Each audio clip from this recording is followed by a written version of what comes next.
I just realized like half my face is like dark. Yeah, I'm my yeah. fault. For sure, You for good. sure. You good. So, because what's the girl named Sunshine? We still got what's his face growth segment. Sunshine. Oh. Yeah, yeah, yeah, yeah, yeah, yeah. So because that's staying under wraps, Understood. we still got Understood. we got Carl joint lined up. So just so you know, Okay. Yeah, nah, we good. let me make this I right got you. look. I appreciate you reminding me. But yeah, Yeah, nah, we man. good. Yeah. Sunshine. Hey, shout out to her though, man. She definitely, hey, she got a story. Like, Yeah, yeah. I'm She gonna tell it like, to you as for well, but sure, for sure. She that's definitely, funny. she definitely gonna make sure you know it.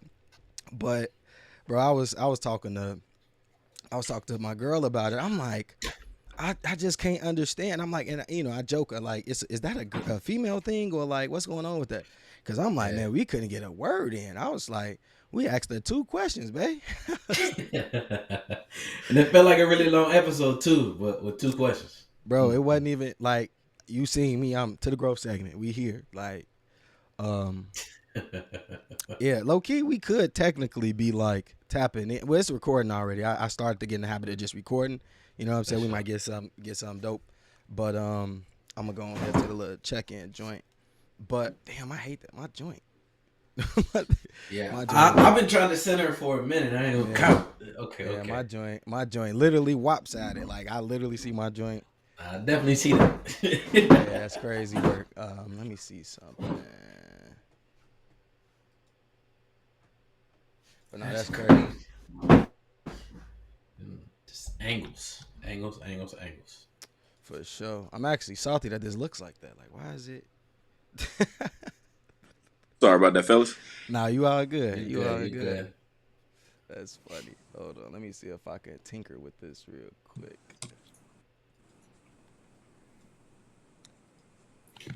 I don't see it being able to make a huge adjustment, brother. Nah, you tripping. It ain't gonna look perfect, but I'm gonna make it do We're something. gonna make it shake, yeah. Yeah, let's zoom it in so you can't really see it. Hold on. Where we at? Hood. Yeah, yeah. You know what I'm saying? Just zoom it in real quick. Oh man. Yeah, yeah, we good. We good. All right. So yeah, you can go ahead and mute, brother. We're gonna get right into it. So man, Marcus family, how you doing today? Man, I'm swell. I'm swell. Another beautiful day. Glad to be here, be present, man. And always a good time to chat with my brother, man. What's new with you? Man, I just got on this new like well-being committee at my gig, bro.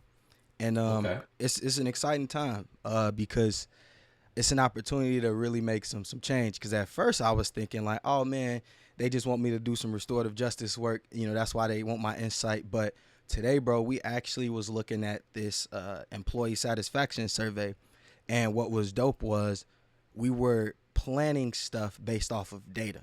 And I was like, man, it wasn't some stuff where Mm. like, oh, we feel people think that. No, like we literally pulled data. We were looking at the score of the overall satisfaction, bro, and it was just dope because I'm like, I've never been in a space where it was like I literally saw how the data could play right into how we can make an impact immediately. So that was Mm. powerful. But other than that, man, life is good. You already know it. Yeah, yeah.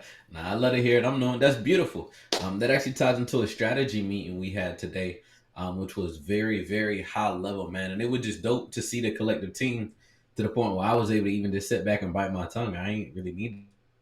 It's amazing to be Mm. the executive director, the founder of something, but see other people so passionate about elevating the collective organization, man. So just a beautiful kind of aha, sigh of relief. You know what I'm saying? Type we're in good hands for the next generation or two. So For sure, man. I love to hear that. But man, the quote I got for today, man, it's a quote from Dr. Cornell West, and the quote is, "Justice is what love looks like in public." What you think about that, Marcus? it's righteous. You know what I'm Yeah, saying? Somebody yeah. who's faithful, who is committed, they gonna stand 10 toes down regardless, right? Of who's in front. They're not gonna maneuver, they're not gonna adjust. It's gonna be consistent across the board. and justice is righteous. Is nothing to hide, right? It's nothing to try to taint, as we see a lot of times in the system. That is beautiful, right? That's that old couple holding hands for years upon years, and it being as it should. Yeah. I like that quote. What's your thoughts there? Man, you took the words right out of my mouth, but just being funny because I think of like the public display of affection a lot of times, and most men don't like that in a sense. But it's true, bro. Yeah. The quote is true. It's justice is what love looks like in public. If it's not true justice, I'm gonna switch up depending on who I'm with. I'm gonna switch up depending on who's listening. I'm gonna, switch up depending if cameras is on. But if I love you and I care about you, I don't care who's looking. I'm gonna love you out loud. So I love this quote. I think it's real. I think it's real. Yeah, that's powerful, man. But I'm excited to get our guest perspective on it. Mr. Christian, would you hop on for me, brother?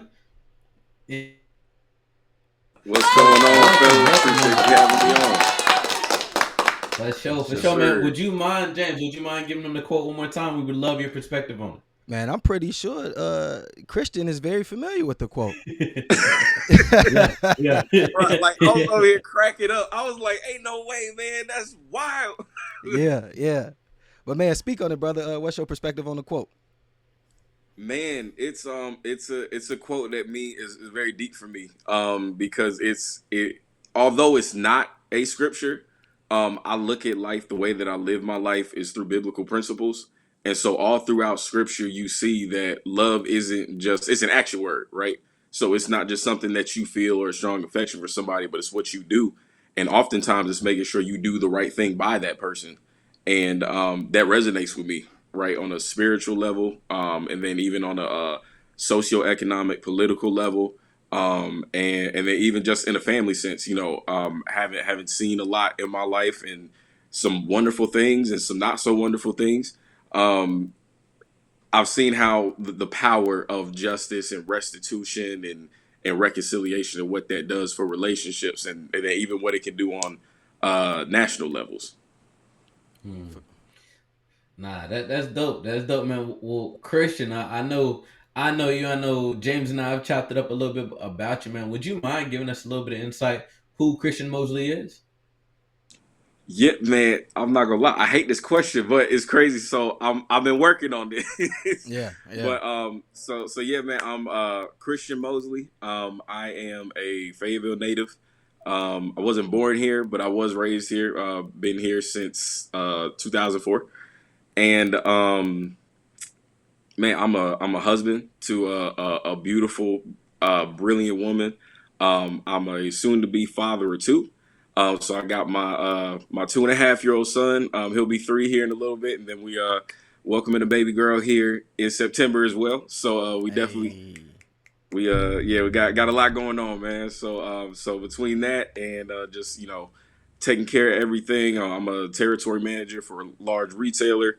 Work with a lot of contractors around the construction industry a lot, and then outside of that, I'm also a community advocate and a podcast host. My show's called Berean Talk. I talk a lot about biblical and political matters from my unique perspective that I have. I don't necessarily have like a degree or formal education in those things. I have observations, I have thoughts, and sometimes I say something that's mildly profound.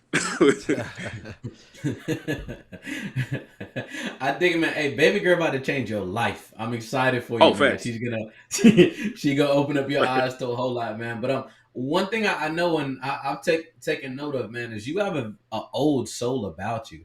I'm curious to know, like, where did that come from, man? What inspired you to really have that element about yourself? It's crazy you mentioned that. So one of the things that's highly unique about me is that I was a homeschool student.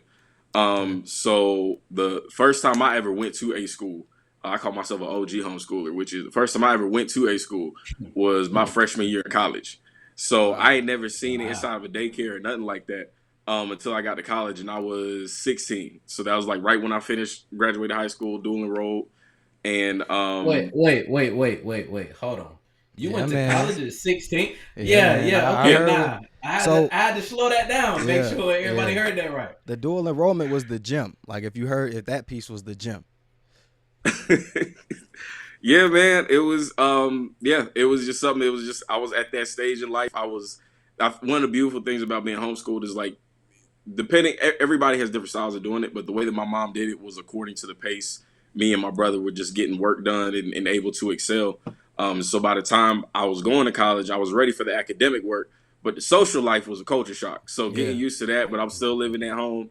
Got my own car, making my own friends. But my parents at that point had raised me to have my own convictions, so they weren't really as strict as most people would have thought. Yeah. Never had like curfews and stuff like that. But yeah, as far as the old soul, I spent most of my time with my parents. So between that, I read a lot. And my mom had me reading everything from like the Diary of a Wimpy Kid books when those was dropping Yeah. to I was reading Cornell West at 13. I was I can reading Uncle believe that. Tom's Cabin and all that. Mm. So I had had my mind expanded with a lot of types of literature between that and like the or autobiography of Martin Luther and learn about the church fathers and so like it was a range of information I always had access to, and because we were raised in an environment where learning was encouraged in whatever direction. Yeah.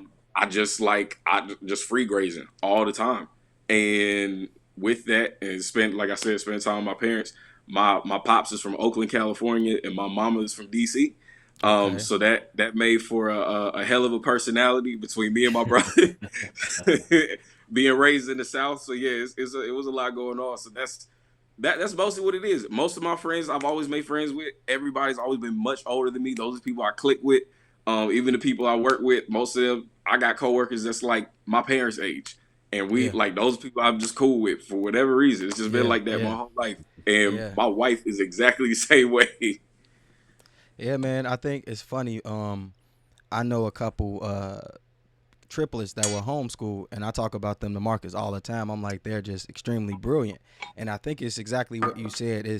You were in a space where learning was encouraged, and then you were able to go at a pace that you're comfortable with. So if you're advancing rapidly, all right, let's get you to the next level. Like you don't have to wait a whole school year just to start tapping into a new curriculum. So I think that's dope. Yeah, But yeah. me and Marcus talked offline about the triplets, and I was telling them, I'm like, they're super brilliant, but there are certain social cues that they miss because, like you said, the Hmm. first time that they went into, I ain't gonna say a social setting because they're 13 and 14. So actually, just to kind of Hmm. humble brag on one of my mentees, he's 13 about to go to Elmhurst College. So when he was saying 16, I Wow. was like, Mm. yeah. So Wow. he'll be 14 in I think like 2 months. So he'll be like starting his freshman semester as a 14-year-old.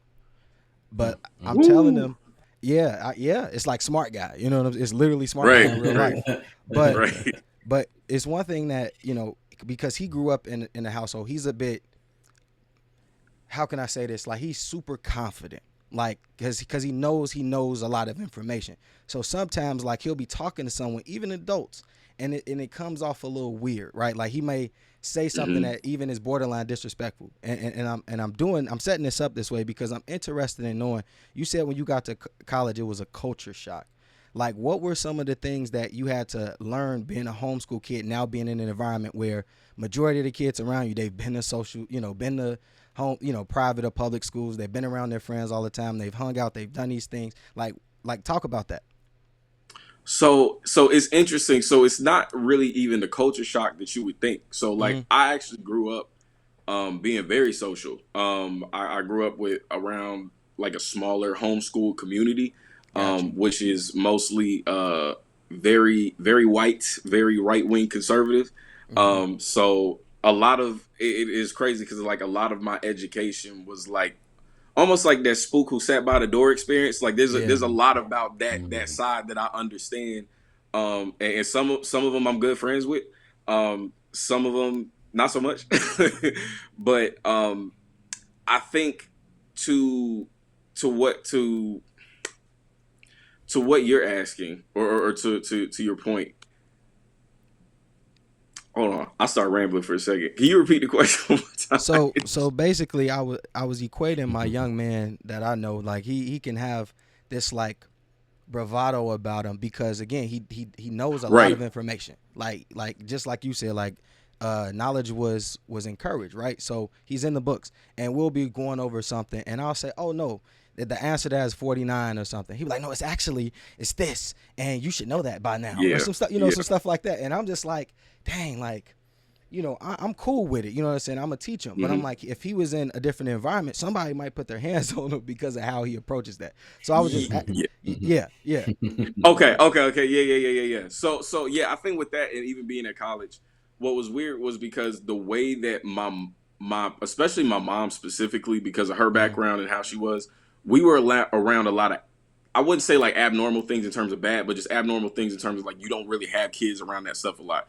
So yeah, like one of the things was like my parents were real estate investors, and so part of like our schooling was to like I would go out with them to a job site or to the closing of a property at the bank or whatever. So there was all types of people I was yeah, always meeting and interacting with. Some of my peers, I played sports, shout out to College Lakes, up until I got into like middle school. And then even after that, when me and my brother were 15, 14, we started a business. So we did that for like 2 years and had all types of clients, dealt with all types of people. So being around folks wasn't the weird part. It was more so I've never been around that many people at once with such a, almost like, not everybody, because I don't want to be like insulting or anything, but it's almost like everybody had almost this like cookie cutter type mindset yeah, about ways that they looked at life. Everybody's unique and an individual, but it was one of those things that was very weird to me, the way that people, dealt with certain things. And then it was like also too, depending on who you were around, it was like the maturity differences, because it was like you're dealing with some folks that it's like it's the 13th grade, and then you got other folks that's like, yeah, one of my homies is almost the same age as me or a couple years older than me. My other homie is a retired special forces vet that came back to get his GC license, and I'm hanging out with both of these dudes at the yeah, same time. So even being around that was like a culture shock, because that's not even really like the university experience at first. yeah, Um, and then I did spend like a couple months at a university overseas for a little bit. That was a whole nother experience. So I think, to your point about the socialization part, I think part of what this is what irritates me about homeschoolers sometimes is that they'll know a whole lot, and like you said, you don't pick up on the social cues, and you feel uncomfortable sometimes not being the smartest person in the room. And like there are times we're very easy to pick out sometimes, yeah, yeah, yeah, unfortunately. yeah, yeah, But it's not always a bad thing, not always a good thing. But I think because of the unique way that I was raised in some cases, like sometimes I have my little quirks, yeah, but oftentimes people don't know because I've had to be around so many different types of people most of my life. So I'm not gonna change who I am, but yeah, I know how to relate. yeah, yeah. I honestly think homeschooling should be like I personally think more people should do it. I think that's the best way that I can 100%. say it because there's a lot of information out in the world that I feel as though our kids don't need to have access to this early. I said something to my girl and she kind of agreed, but she was like, I don't know. I was like, it's ridiculous to me that kids can have cell phones at 6 and 7 years old. Like if it's a government phone, all you can do is call me. Like cool, but like having access to get on Instagram or look on TikTok or be on YouTube and all that stuff, I feel as though it advances their maturity level a little too fast. Like I hear what you're saying, and like you were able to learn knowledge, like get real information, right? Yep. I literally was talking to one of the young bucks, and they were telling me about Cassinet and how he had this like super dope pool party in his backyard, and all the baddies was there and all this other stuff. And I'm like, that's dope. I'm like, but like you got to understand what he did to get there. He was like, nah, bro, that's me next year, like whatever, whatever. And I'm just like, it could be like I don't want to crush your dreams, but I'm like the pace that you working at, it's not gonna happen. Like, you know what I'm saying? And it's like I feel like I'm not, and let's grow together family. I'm not saying this in a way to like crush people's dreams. But what I'm saying is access too early can be detrimental to someone's development because you have this unreal expectation of like what life is supposed to be like. And the second that life isn't like that, when adversity hits, people crumble. So I just want to clarify that. Like I'm not picking on people. I'm just saying that if you get access too early, it can be bad. But Marcus, I know Mhm. you had something to say. Yeah. Not speaking to that. Um, It sounds like kind of hearing your story as well. You had access, but you had access in a different form, right? You had access in the individuals who were beyond supportive. You had access in the form of these individuals were performing to a great standard. So you had a great, example to be able to follow. Um, I'm curious to know what was one of the biggest things that stood out from you, maybe when you were a little bit younger as well, too, with yourself that was homeschooled, and then some of those young men and women that were going to like the public schools. I'm pretty sure you were still engaging with them as well too. Did you find yourself being able to be sociable with them early on, or how were you able to maneuver that as well? Yeah, I think that was probably the easy part, but it was more so it was the disappointment I had because and I didn't realize this until I got older that mentally I had matured a lot more than I thought I did. So there was almost sometimes like a disappointment when I would get around folks, and it was like you have this mindset as if we're not either about to be legal adults or already legal adults, and we got some bit of responsibility. So it was even having to understand, even for me, like, hey, there's times I got to pull back and like get my homework done, and I got work in the morning, and then at that point too, my family, we had like a small farm, so we had like 7 goats and like 100 something odd chickens, and then it was another couple dozen type of birds and 2 dogs. So I'm doing like real farm work in the morning, going to work, taking care of stuff in school, and unfortunately, it was dudes I was want to kick it with, and it's like you just want to smoke all day. Like I don't know how you have time for that. Yeah. You 26, bro. Like I don't know how you have time for that. So Mm. that was one of the things that was like it wasn't hard for me to make friends, but it was hard for me sometimes. I think in choosing the right influences sometimes, because I got along so well with everybody. One of the things I had to learn was just how to like have certain boundaries. Like, hey, you know what? Like, nah, because I never had that much access to that many people at once, all the time, Yeah. and there's no restrictions. Like, all my parents need to know is that I'm safe. At that time, because I'm living with them. So, like, they like, listen, you can be out at 11:30 if you want to. Just don't get locked up. Don't do Yeah. nothing stupid. Act like you got some sense and just get home safely. So that was most more so what it was for me. But it was more so just like making the right choices after it's like the all the reins have been taken off. So I'm Yeah. like almost an adult. Yeah. That's what I'm hearing. It sounds like working with your parents and then being homeschooled, they just really helped to empower like discernment as well too. Like you knew Yeah, how to maneuver, you knew how to adjust, and that came in the form of maturity. I heard you kind of talk about coming to college and looking around like what y'all got going on. I had yeah, a very yeah. similar Facts. experience as well, but it was because I lived a whole lot faster, a whole lot younger. All the things that individuals were doing in college, I felt I had already done in high school. So again, there was that sense of maturity that came in play there where I knew that my priorities at that point in time wasn't, shenanigans and all that thing that came with it Right. as well too. Right. But I it also, as you talked a little bit about your parents, they really seem to inspire you with your podcast, right? As Berean Talk is something that you really lock in on, the politics, the deep dives, things of that nature. I would love to hear because I heard a quick snippet of you back in high school when you were doing Wow. this as well too, and it was just dope to see the evolution as well. But As you're well. still doing the work and having the same conversations. So I want to hear a little bit about how the podcast has evolved throughout that time as well. Yeah, yeah. I mean, there's been. I mean, so for those that don't know, so I started a podcast when I was 16. So back in 2016.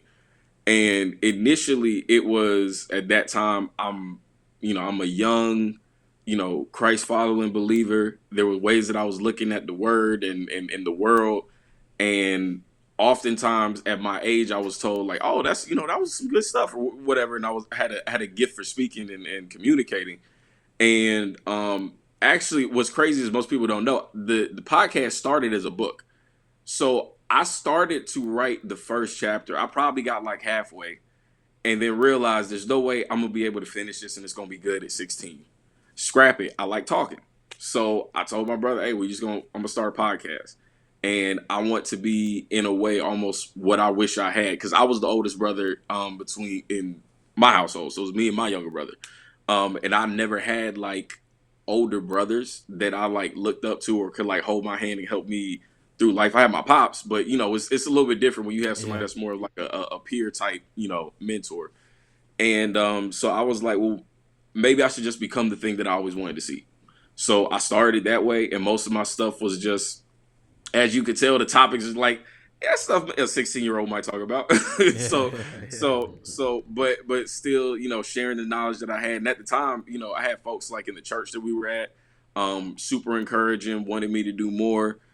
Folks in my family were starting to support, and it wasn't huge, but it was something that I definitely felt like God was leading me to do, because I felt that it would be very edifying for the body, edifying for other believers. And as I got older, and got more mature and got more wisdom, learning how to communicate things a little bit better, but also to think a lot more deeply about certain things and about what matters. Thinking about, all right, what's God concerned about in this particular scenario? Like, I know what everybody else is saying, but let me communicate, what that says and what my understanding is, and trying to make that in as much of alignment with what God wants than myself.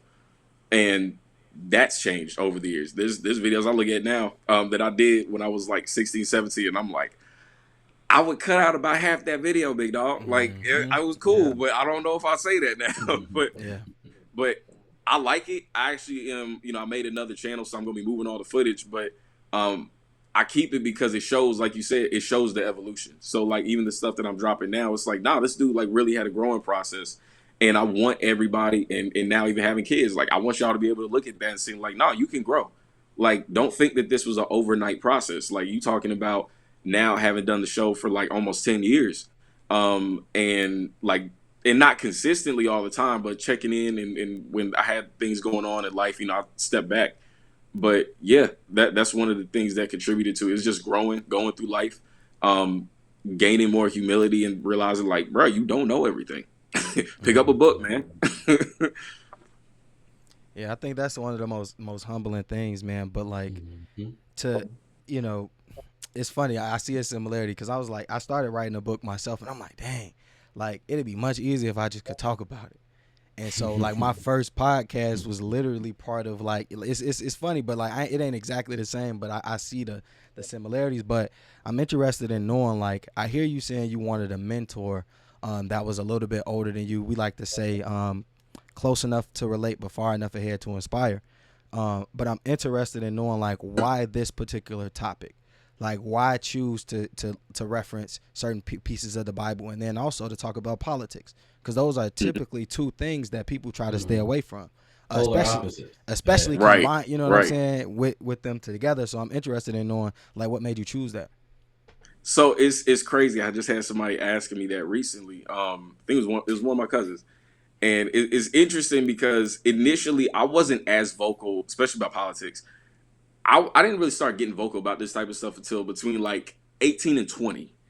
I had been learning a lot throughout my childhood. Like my dad, my pops is funny. So my dad had me and my brother watch Roots when we were like 6 and 5, right? So when you talk about you talk about being radicalized, right? So Yeah, yeah, you don't look at life the same. You yeah, watch a man get his name changed against his will, his family snatched. Like I was like, oh, I'm willing to die for this. I'm like 7, like this, right? So when I was having those things happen, one of the biggest things I had growing up was that the Bible is going to be our final standard for living and governing anything, whether it's our lives or whether we're going to look at politics a certain way. And my mom, being somebody that grew up in DC and frequented, while she was in school, she went to Howard and graduated there. One of the things that she was always interested in was the government and law and politics. So she would like go and have lunch, but like at the Library of Congress, or she would okay, go to, the Supreme Court and had family that was all in law enforcement and military. Like I come from a really big military family. But her having access to Capitol Hill and having internships with politicians, and like she like carried like the US Constitution in her purse. Like she was on that type of time. Um, and so for me, one of the things was being more biblically based was probably a much bigger thing for me when I was younger. You could even see it in my episodes that I was doing. And then I remember, I'll never forget it. It was a guy that I wanted to talk to and kind of be mentored by. I was a big, kind of like messianic Jewish teacher. And I had the opportunity to talk to him. And one of the first things he tells me to study, interestingly enough, he's like, I want you to look up in the Bible how many times righteousness and justice is talked about? And I was like, that's an oddly specific thing to ask me to do, but okay, cool. And he said, start at Genesis and then just work your way out. So I started Genesis, and I keep seeing this term reoccurring: righteousness and justice, righteousness and justice, justice, oppression, justice, oppression. And I'm like, wait a minute. I'm like not even in Exodus yet. And I'm like, this is wild. So then I Google and I'm like finding out how many times it's in there. It's like justice is one of the few things in the Bible that is talked about more than the word love. So when you understand the emphasis that God puts on this thing, then what started happening when you get into the political part and putting those two things together is that as I'm looking at what the Bible says about oppression, what it looks like when people are oppressed, these are the symptoms of people that are oppressed. I kept looking at that, and then I looked at my community, and then I looked at that, and I looked at my family, and then I looked at that, and I looked at me, and then I looked at that, and looked at the nation, and I'm like, you know, I'm not a political scientist or nothing like that, but I think God cares about this. And one of the things that I kept hearing oftentimes is that people talk about, whatever you want to call it, Christianity or being a believer, however you want to call it. Oh, that's the white man's religion. That's this thing. That's that thing. And oftentimes we talk about the horrific things, right, that we've experienced as a people here in this country. And one thing I've come to understand is like, it wasn't that God wasn't there. And it's not that he doesn't feel a certain type of way about it.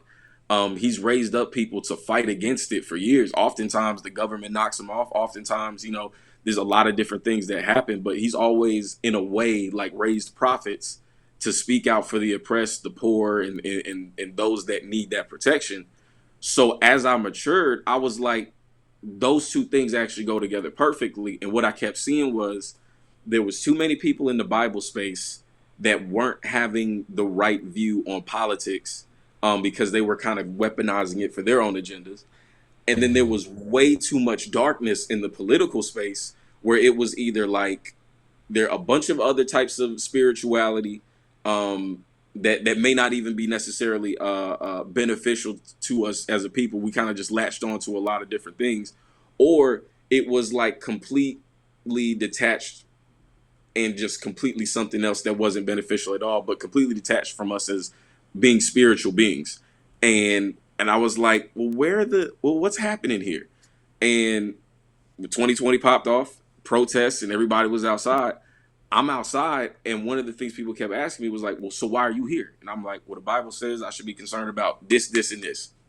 That's why I'm out here. And they would say, well, my pastor's not out here. My youth pastor's not out here. My so-and-so's not out here. So what should I think about them? And I'm like, I don't know what to tell you. I'm just saying this is what the word says. Just why I'm here. And it kind of just kept going from there. That's real good. Real quick, Marcus, I just had a real quick comment. I was telling my girl, because we were doing Bible study the other day, and I was like, the more that I sit here and I read, I just realize how distracted we have become. Like, I think that's what the problem is. If I could, like, when I think about justice, I think about righteousness, I think about love. Like, those are very simple things. Like, honestly, like, if you really think about it, those are very simple things. And I think, we could talk about technology, we could talk about the tariffs, we could talk about all this other stuff. It's just distracting us from what's truly important. So I just wanted to make sure I just emphasize that.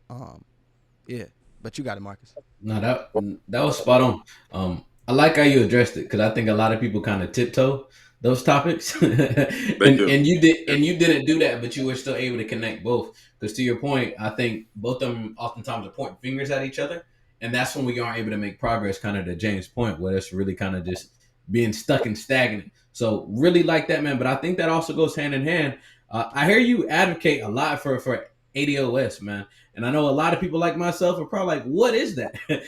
Right? And maybe not naive to that. But that goes hand in hand with how you were talking about reviewing the Bible and seeing that you saw what's within that. So I'm curious to get a little bit more insight within that. And then why is it so vital to continue the conversation now more than ever? Absolutely. Absolutely. So ADOS, for those that don't know, it's an acronym coined by Miss Yvette Carnell and attorney Antonio Moore.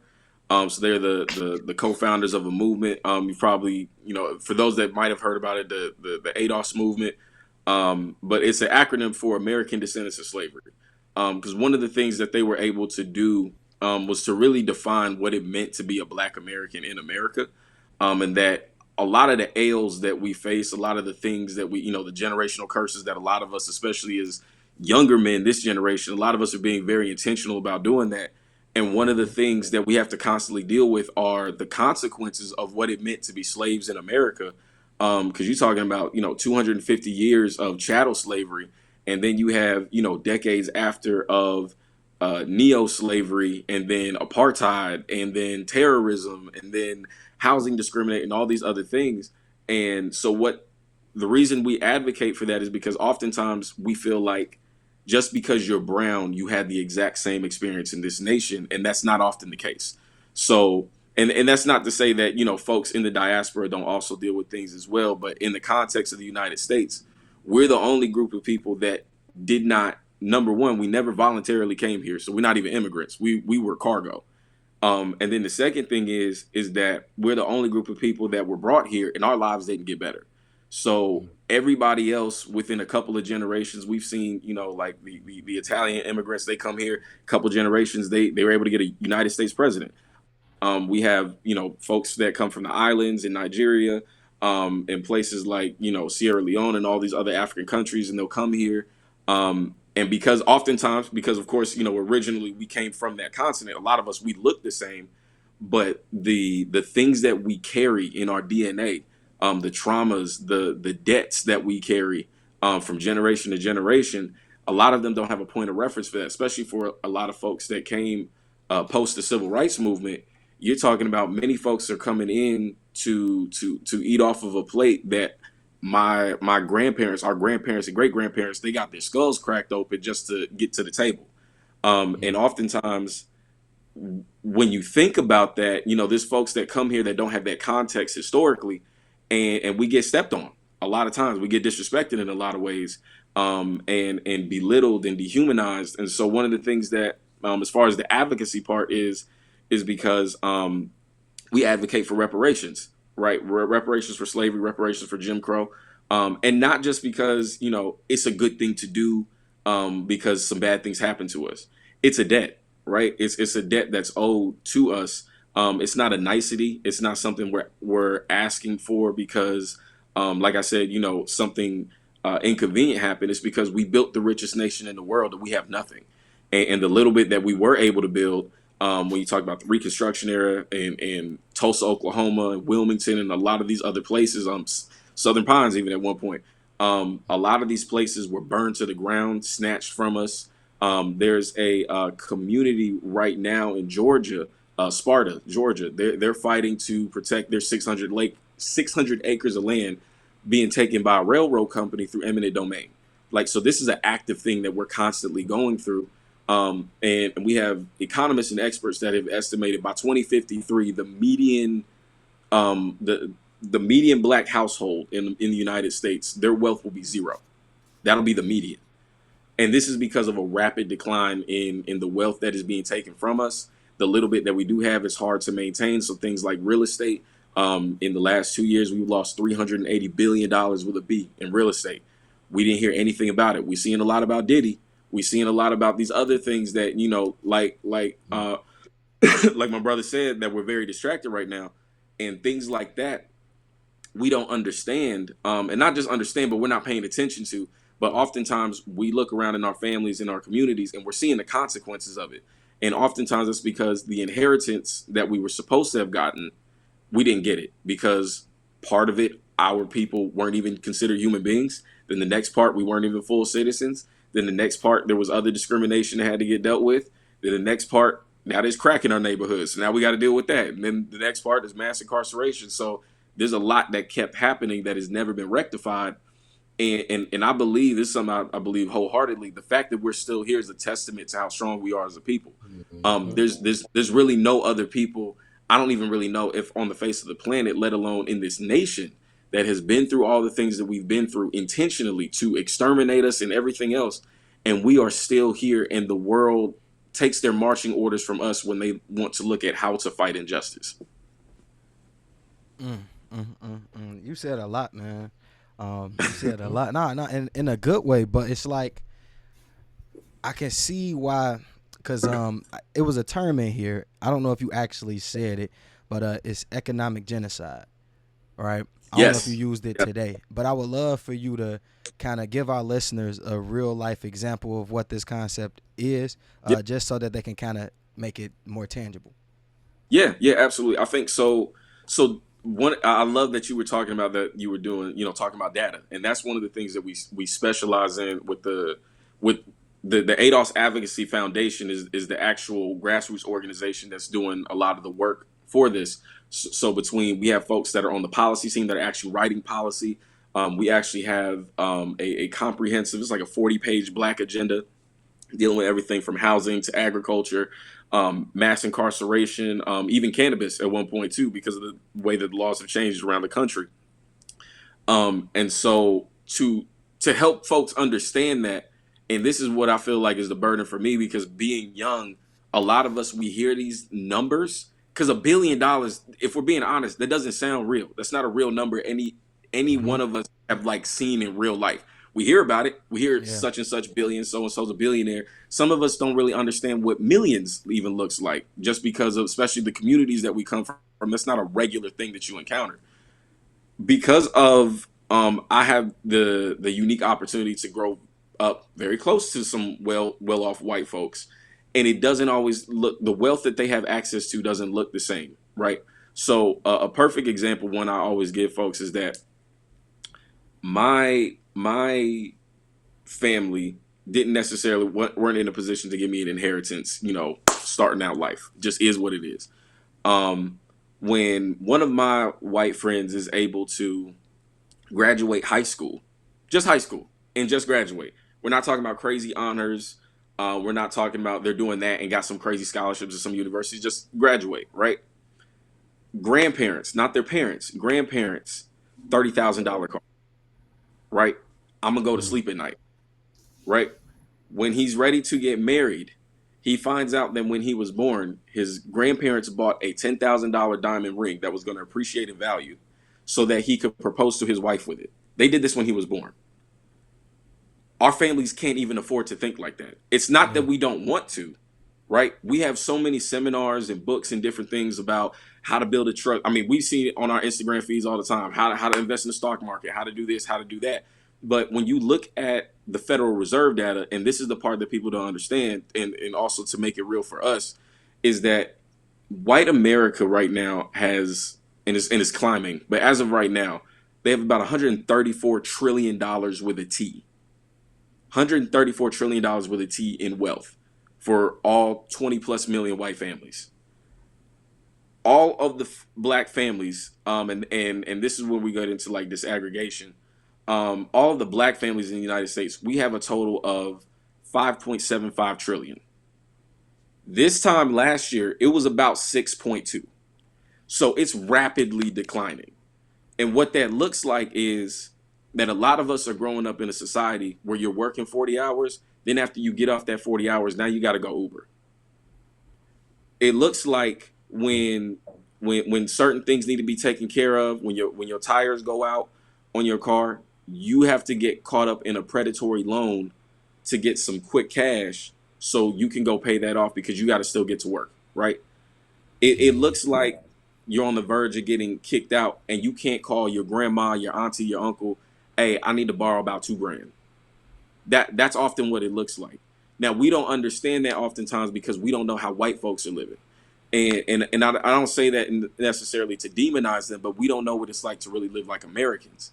So a lot of us are experiencing these things, and some of us have been taught that it's normal, especially like the get it out the mud culture and the do for self culture, and we don't often understand sometimes the capital it takes to really be an American.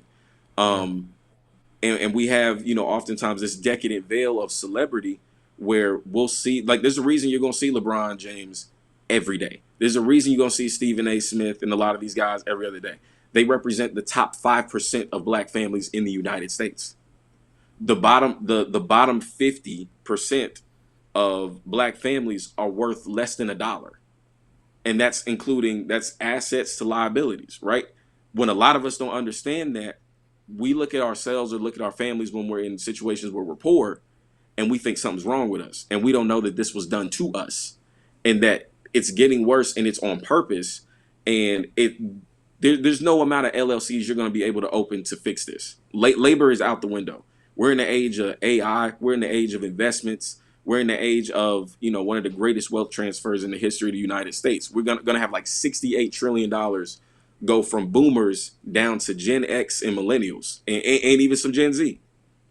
So that looks like when you want to buy a house as a young man that, you did all the right things, right? You graduated college, you got honors, you did an internship, you're making $120,000 a year, or something nice. But you have to compete with somebody that's also making the same income, but they can make a cell phone call and there's $40,000 at their disposal, and you're in a bidding war with that. We think that the lemonade stand is going to be able to compete with Minute Maid. Minute Maid has school contracts. Minute Maid has military contracts. You have your neighborhood, and not even your neighborhood. You got your street. It's not the same. And we're not even able to compete with that. And so oftentimes, this is what I tell people all the time now. The reason we don't have segregation is because the dollar sign is the new white only sign. The dollar sign is the new color only sign. And so I don't have to tell you that Negroes aren't able to come in here. I know most of y'all don't have anything. I'm going to just make it this much money. If a couple of well-to-do get in, I'm not tripping too much, and I'll probably give them a hard time anyway. If a few poor white folks don't get in, cool. Most of them are fine. And we don't realize what fine looks like. We don't realize that the low-end white families are worth $100, $110, $150,000 net worth, including, equity in the house and diversified portfolios and all that good stuff. And a lot of us don't understand that looks like you're not going to really have a future the way that we think we are. So college and things like that are going out the window. Like in the last 5 years, the price of cars has been insane in just the last 5 years. So it's like, I remember you could go and find a used car, a decent one, 5,000, and it would be decent. Now you can't spend less than 10. That's impossible. That's real. Hold on, He's on fire. I meant to hit that a couple times. You feel me? I was like, man, like that's a lot to unpack, man. It's a lot to unpack, but it's real. Like, it's real. But like, I got two questions, right? So once you find out, like once you become aware, right? Because sometimes I can't even lie. Like I can't fault someone for not being aware that this is happening to them. Right, it's just kind of like you playing a game that you playing a hand that was dealt, right? But like once you become the person with the cards and can deal a little bit, right? Like what is a person to do? That's the first question. And then my second question is, like, you seem to be so convicted in like your stance in this thing, right? And I'm interested in knowing, like, you're aware of all the distractions. You know all the stuff that's going on. You know the good, the bad, the indifferent. So, like, what is something that has kept you grounded as you pursue your message and, like, trying to help influence more people? Yeah, absolutely. I got the second question. Well, repeat that first part. I did that to you. No, you good. You done made me forget the question. Marcus, what was the question? I was getting ready, but I was excited for the answer, so I ain't gonna stand out of that. All right, we can cut that. But let's focus on the just the second question. Yeah. So in terms of okay, I think I remember now. I think you were asking in terms of like once you get that information, what do you do with it? Yes, that's what I was saying. Yes. Yeah. So that's the scary part, right? Is first you got to even take some time to really digest what's happening and what happened. A lot of us, unfortunately, and even for me too, even being well studied growing up, there were things I even started learning in my later teens and in my early 20s just from reading certain books, reading articles, watching certain documentaries that I didn't necessarily learn when I was younger. Part of that is like it takes some time to really understand how dire our situation is. Now, oftentimes we can just look at our communities and we can see, right? You can look at certain parts of I live in Fayetteville, so like you can look at certain parts of the Ville and you don't it don't take you to be a genius to be like, oh, we jacked up, like, as a people. Like, you go to any predominantly black community, like almost anywhere USA, and what it's not what it's supposed to look like, but what it oftentimes looks like. Yeah. And it takes some time to take in the information. A lot of us don't even understand really like what happened during slavery, what that produced. Because like movies don't always do it justice. Like when you understand things like they used to have slave depots, right? A lot of people don't know what that means. It means like imagine your local Lowe's or Home Depot, but there are no tools. It's just us.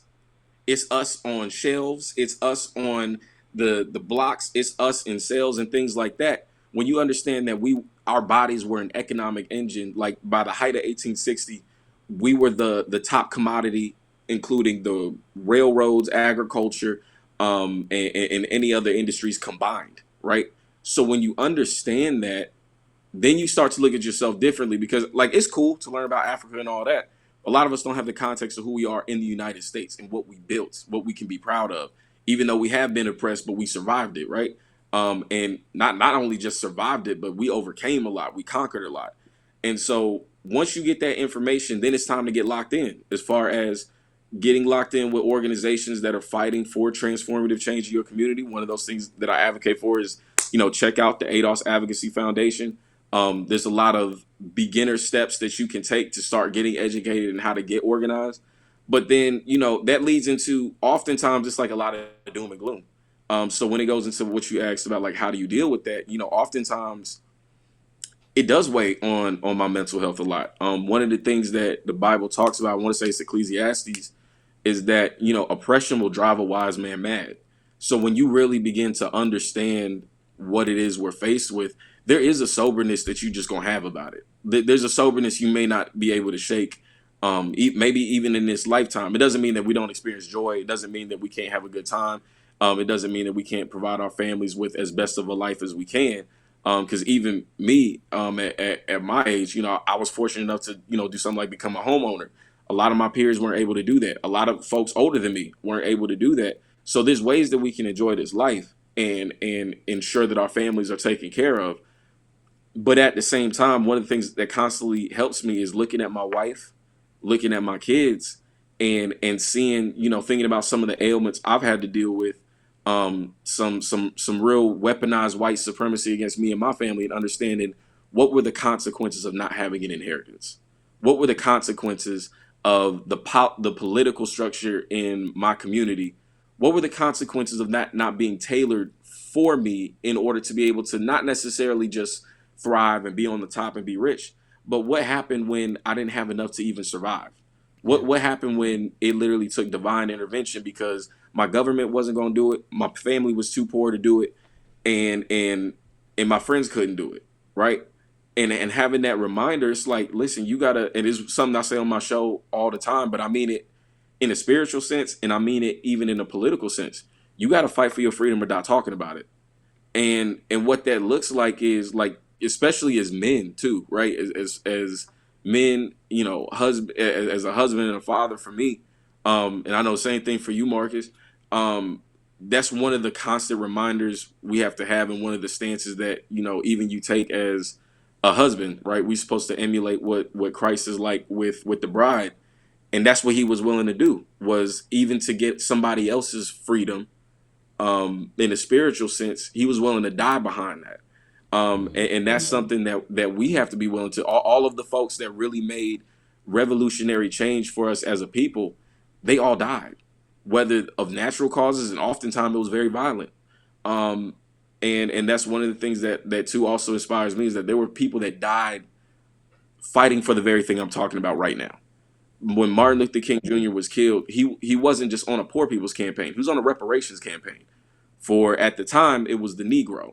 And then post 1965, because of immigration, there's a lot of folks that say that they're black, but they're not necessarily descendants of that chattel slavery. And there's a burden that comes with that. There's a claim, a justice claim that comes with that nobody else can levy outside of us. There's a lot of people making claims, and there are some legitimate claims for justice and outcries. But if there was an oppression Olympics, most folks don't want to enter that race. Because if we were just talking about the context of America and what we've had to deal with, it's insurmountable. There's books on books on books of the things that have happened to us just since America has been a sovereign entity. And so one of those things too, And the last thing I'll share is that, especially one of the things here that keeps me grounded is making sure I maintain that relationship with God.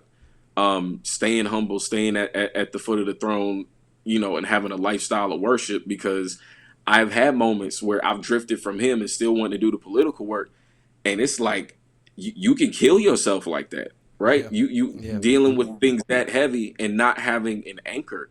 Like, I didn't necessarily find out about God in church. I found out about God when my mom just was reading the Ten Commandments when we was living in Tiffany Pines, and just gave me the most basic version of the gospel, and it broke me. So having that relationship with God at an early age, it's not necessarily about church when I say that to people. Although church is important and having a community is important, having leadership and teachers is important.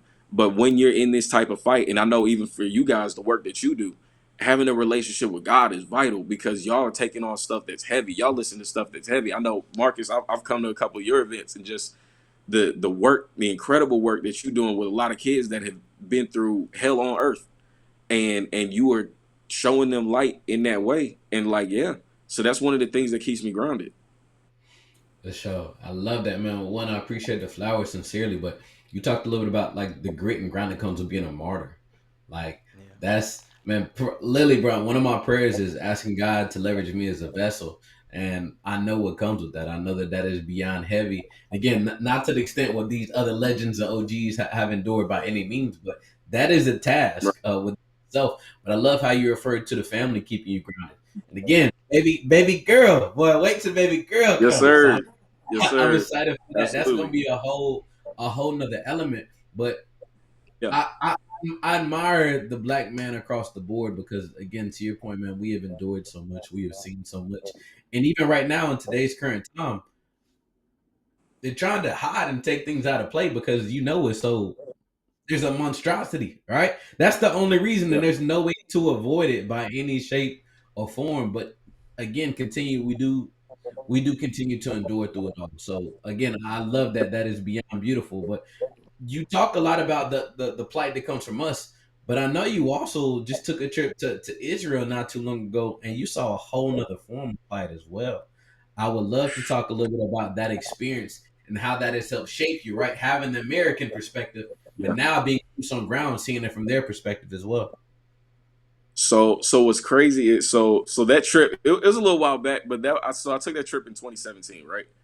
And I was 17. I actually was taking a gap year, but I went to Israel for school. Shout out to the University of Ben Gurion. Went out there to study Hebrew, Israeli culture. And so overall, it was a really dope experience. The Israeli people, they're pretty cool, depending on, who you're interacting with. But I didn't get the average experience when I went over there. Because oftentimes when you hear people that go, they're usually going like with a church group, or they're going with like some sort of tour group. And I went there as just a student that wasn't even living necessarily in the most popular areas. Like, I lived in Beersheba, which is in the south. Or sometimes you'll see it in the Bible spelled Beersheba, is where Jacob dug his well. All of the patriarchs came through that area. It's also literally in the middle of the desert. So I spent almost 2 months like in the desert. And it was amazing. But one of the things that happened when we out there is that because of the untainted experience I was able to get, in terms of, I didn't have somebody like, hey, I'm gonna show you here and I'm gonna show you there, in terms of, I need you to see this so you understand what Israel is. It was just, I'm just around what it is to be Israeli. Yeah. Yeah. I'm Yeah. around the locals. I'm tech.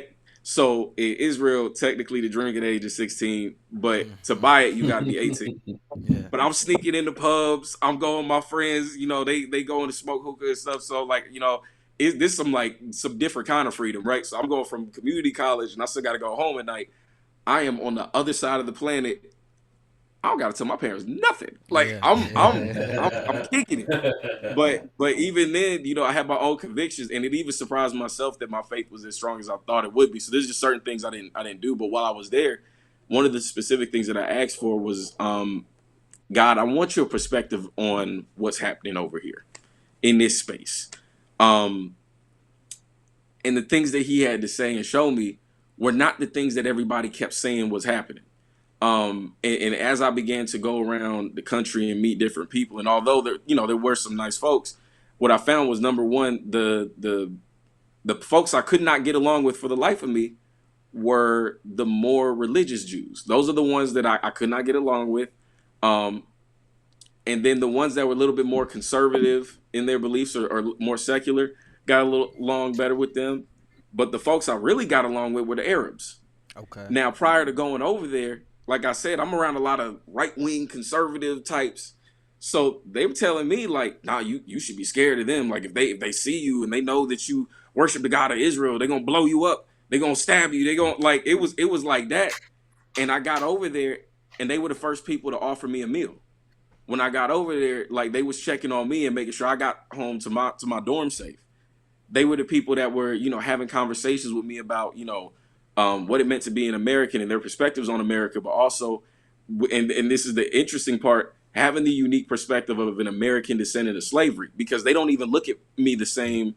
And then I'm showing them to not even look at me the same as a white American, because there's a lot of stuff that, because we're at a university, so there's folks from all around the world coming there, because it's like a world renowned university. Their desert agriculture program is like insane. So I'm meeting all these students, meeting folks from India, meeting folks from here, and here, and I'm giving them the unique perspective of somebody that was dragged to a country against their will.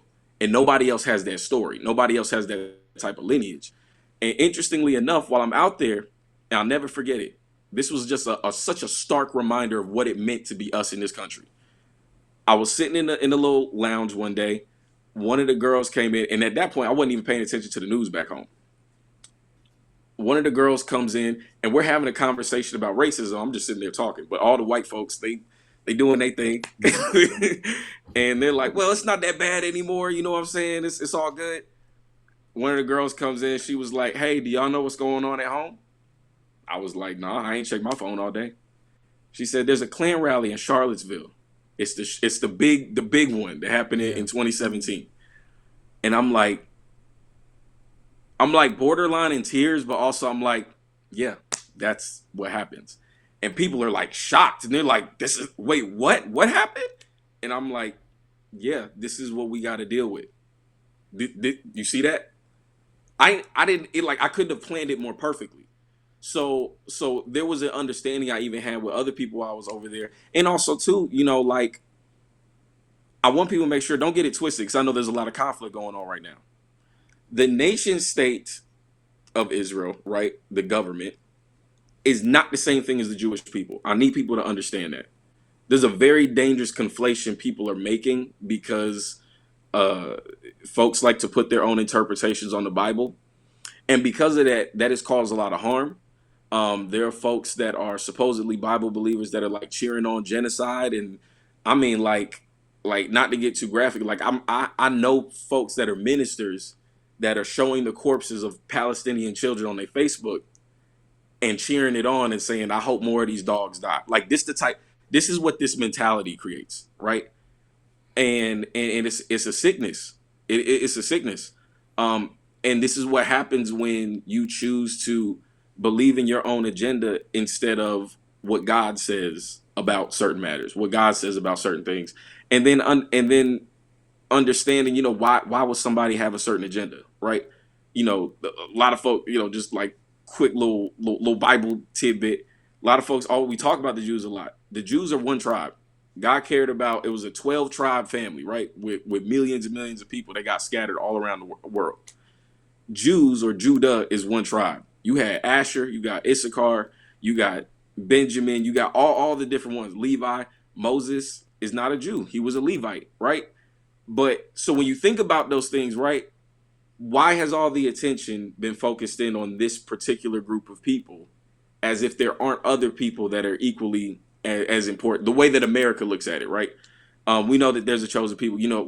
I'm not going to debate what's in the word, but as far as what we've done with this little piece of land that's this big over there, that got this military, got these things that are happening, things that we're watching. Yeah. So the perspective that I have on it is like, even too, the more that I learned, like, one of my roommates I was staying with was in the IDF. So even having his perspective and the things that he has seen and experienced, like, a lot of folks don't even know enough to even really commentate on that, right? And the things that they decide to cheer on is very dangerous. And oftentimes, depending on who you are in America, folks are using your footage, folks are using your Facebook posts, and they are showing it to their children. And there's another generation that is going to come up and be ready to, because I would too. If I know there's people cheering on my genocide or cheering on, my mom just got blown up or half my family's gone, and you clapping it up in the name of Jesus, like there's some serious problems being created with that. No, 100%. Well, one, I appreciate the perspective. I don't think people take time to take their pride and their tainted nationalist hat off, right? To be able to really analyze some of these things. So I really like that. I think that's an eye opener for a lot of people. And to your point, sometimes we got to put ourselves in their shoes as well, too, right? I analyze Hitler, right? People hate Hitler, but if you were from his country, you would have loved him and all the medals that he won for his country and everything in which you would have done as well. It's all about perspective. The same people who we have as these highlighted heroes, the people who drop bombs on Japan, right? And probably don't like them. Things of that nature as well too. So I appreciate you opening it up and giving more context there.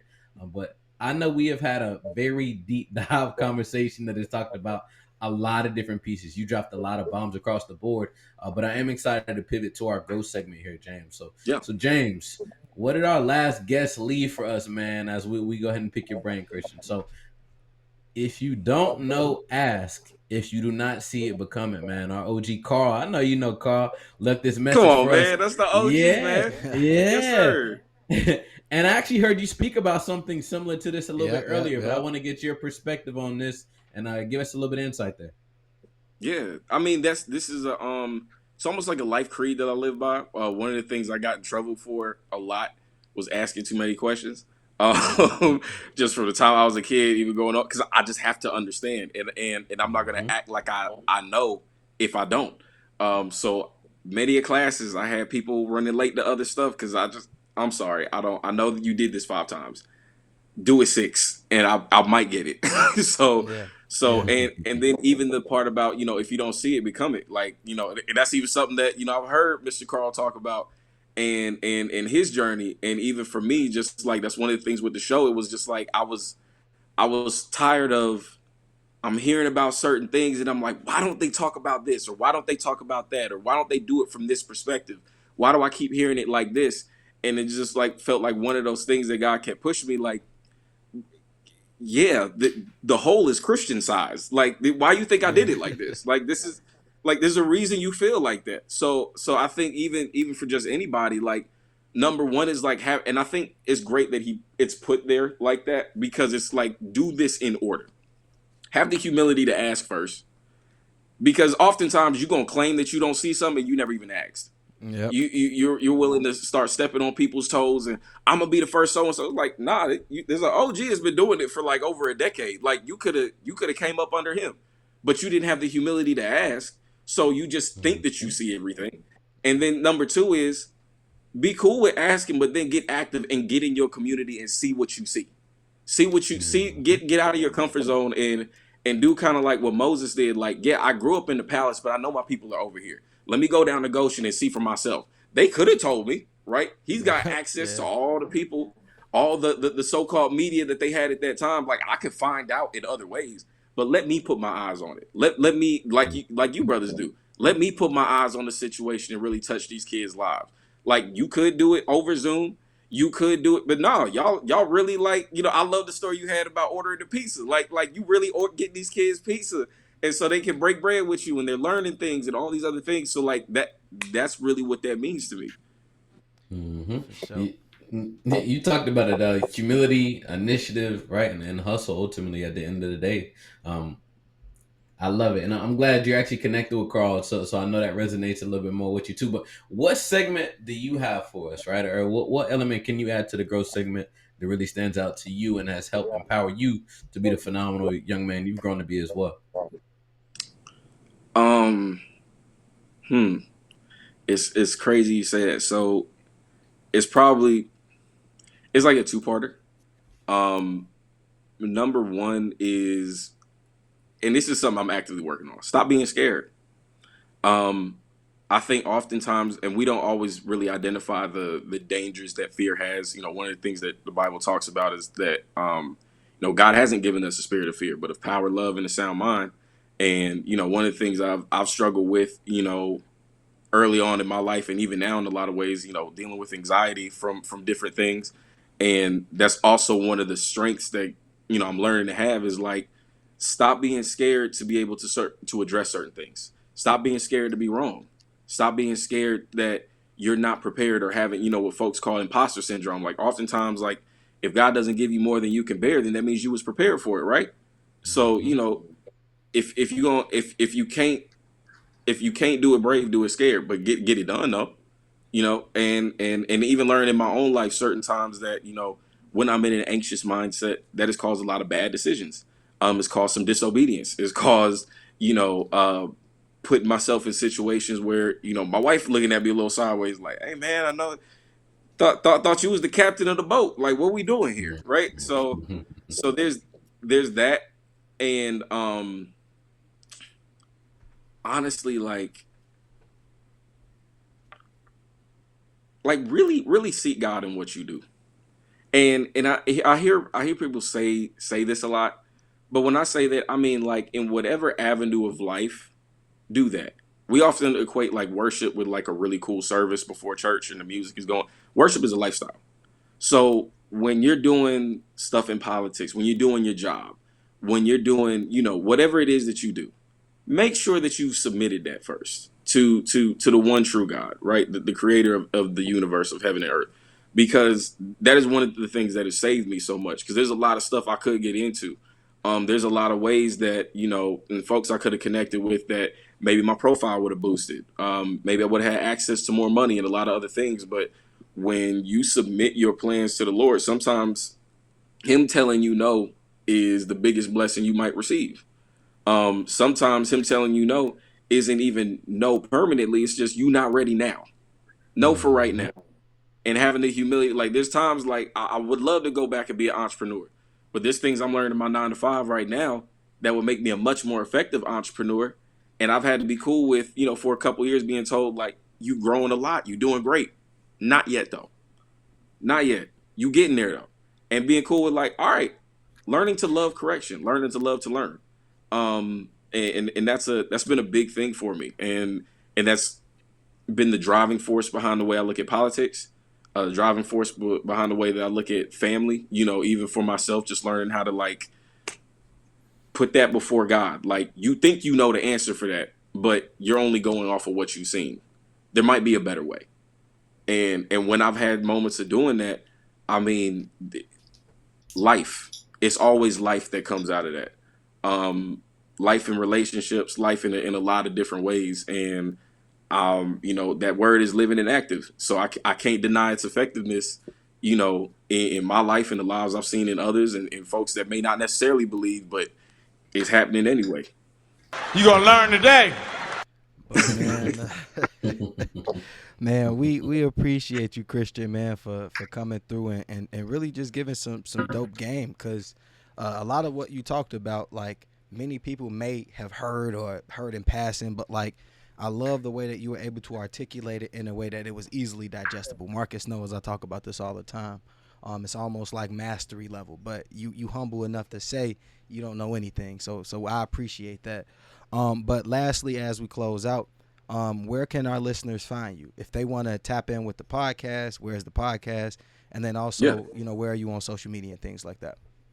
Yeah. So as of right now, we're working on putting it on other platforms, so like Apple Podcasts and Spotify. But for right now, you can find me on YouTube, Bereantalk.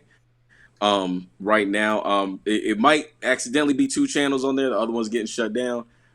So we getting some footage moved over, and so yeah, you can find me there. Find some of the old interviews I've done with politicians. I've even done some law enforcement, even down to just the solo dolo, just me sharing my thoughts.